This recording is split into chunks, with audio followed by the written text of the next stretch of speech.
আজকে আমি লিকার চা করব। দিয়ে জলটা সসপ্যানে ফুটাতে দিয়েছি, মিনিট 3 ফুটাবে। আর এদিকে বাটিতে আমি চা, তার সাথে তেজপাতা, গোলমরিচ, আদা, তুলসী পাতা, লবঙ্গ এগুলোর একটা গুঁড়ো করে রাখি আমি ঘরে, সেই গুঁড়োটা মিশিয়ে দিচ্ছি। এরপরে ওই ফুটানো জলটা আমি ঢেলে দেব বাটির মধ্যে। ঢেলে দিয়ে 5 মিনিট মতো ঢেকে রেখে দেব। আমি এই গুঁড়োটা করে রাখি ঘরে। এই গুঁড়োটা মিশিয়ে চায়ের সাথে খেলে সর্দি কাশিটা কম হয়। এরপরে আমি মিষ্টি মিশিয়ে নেব।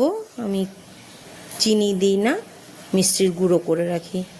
আজকে মিষ্টির গুঁড়োটা করা নেই, ওই জন্য চা ছেঁকে নিয়ে আমি মিষ্টির গুঁড়োটা করে মিশিয়ে দেবো।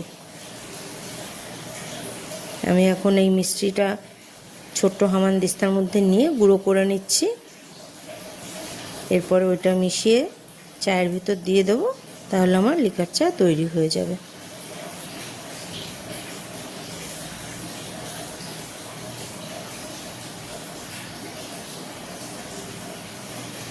হ্যাঁ, এবারে আমি চাটা ঘুটে নেব, মিষ্টিটা মিশে যাবে, আমার চাটা কমপ্লিট হলো।